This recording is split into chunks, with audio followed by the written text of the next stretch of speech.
आजमगढ़ 15 अगस्त 2024 को आज़ादी की 78वीं वर्षगांठ के शुभ अवसर पर शहर कांग्रेस कार्यालय गुलामी का पूरा आजमगढ़ में शहर अध्यक्ष मोहम्मद नजम शमीम की अध्यक्षता में बड़ी धूमधाम हर्ष उल्लास के साथ ध्वजारोहण किया गया। मोहम्मद नजम शमीम ने जनपद और देशवासियों को स्वतंत्रता दिवस की बधाई देते हुए कहा कि मजहब के नाम पर जुल्म और सितम हम नहीं करते, वफा की आड़ में सियासत हम नहीं करते, जमीन के अंदर भी जाते हैं तो गुस्ल करके वतन की मिट्टी को नापाक हम नहीं करते। ये आज़ादी हमें आसानी से नहीं मिली है, इसके लिए हमारे देश के सपूतों ने अपनी जान न्यौछावर करके दिलाई है, हमें इसको सजो के रखना है। वर्तमान भाजपा सरकार अपने आप को सत्ता में बनाए रखने के लिए देशवासियों को धर्म और जाति के नाम पर लड़ा रही है और इतिहास को तोड़ मरोड़ कर पेश कर रही है। 52 साल तक संघ मुख्यालय नागपुर पर राष्ट्रीय ध्वज तिरंगा नहीं फहराया, जब 3 नौजवानों बाबा मीरे, दिलीप चटवानी और रमेश कलम्बे ने मुख्यालय पर 26 जनवरी 2001 को तिरंगा फहरा दिया तो उनके खिलाफ मुकदमा लिखवा दिया। इस कुकृत्य के लिए संघ और भाजपा देश से माफी कब मांगेंगे? ये बहुत चिंता का विषय है, हमें इनको समझना होगा और इनको मुंहतोड़ जवाब देना होगा। शहर उपाध्यक्ष शाहिद खान ने कहा कि देश को आज़ाद कराने के लिए इंटरनेशनल लेवल पर मुसलमानों द्वारा चलाई गई रेशमी रुमाल तहरीक, जिसके बानी मौलाना महमूद उल हसन देवबंदी थे, जिसमें बहुत उलेमाओं ने देश के लिए जाने दी, शहीद हुए, माल्टा की जेल में बरसों कैद में रहे, जिनका मकसद हिंदुस्तान को गुलामी से आज़ाद कराना था, जिसके लिए बहुत यातनाएं सही, जिनकी कुर्बानियों को भूल पाना नामुमकिन है। ऐसे अजीम देशभक्त शोहदाओं को मेरा सलाम।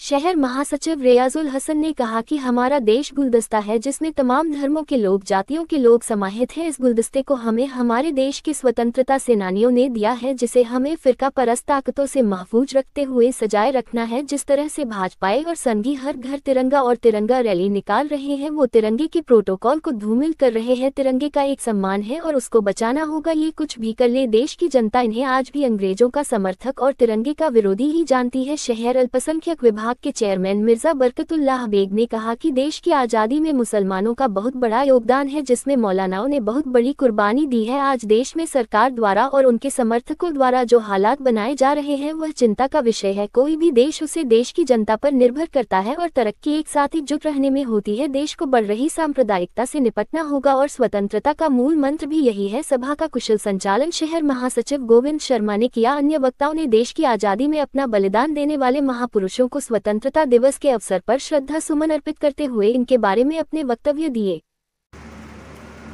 सभी जनपद वासियों को 78वें स्वतंत्रता दिवस की हार्दिक शुभकामनाएं। आज का दिन हमारे देश के लिए और हमारे लिए, आपके लिए, मतलब जनता के लिए बहुत ही महत्वपूर्ण है। हमारे स्वतंत्रता सेनानियों द्वारा इस देश को अंग्रेज़ों से के चंगुल से बड़ी ही अपनी शहादत देकर जानों की बाजी लगाई, जानें दी और कितना जुल्म सहा अंग्रेज़ों का। उसके बाद उनकी कड़ी मेहनतों के बाद जो है ये देश आज़ाद हुआ। हम सभी स्वतंत्रता सेनानियों को श्रद्धांजलि अर्पित करते हैं।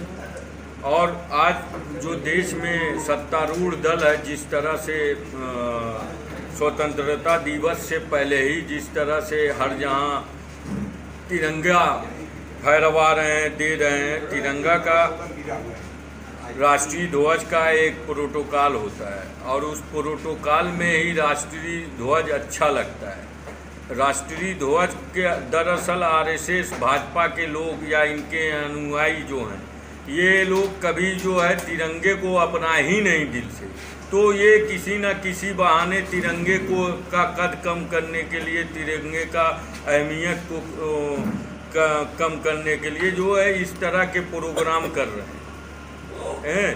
जिन्होंने अपने नागपुर हेडक्वार्टर पे आरएसएस के लोगों ने जो है 50 साल तक जो है तिरंगा नहीं फहराया।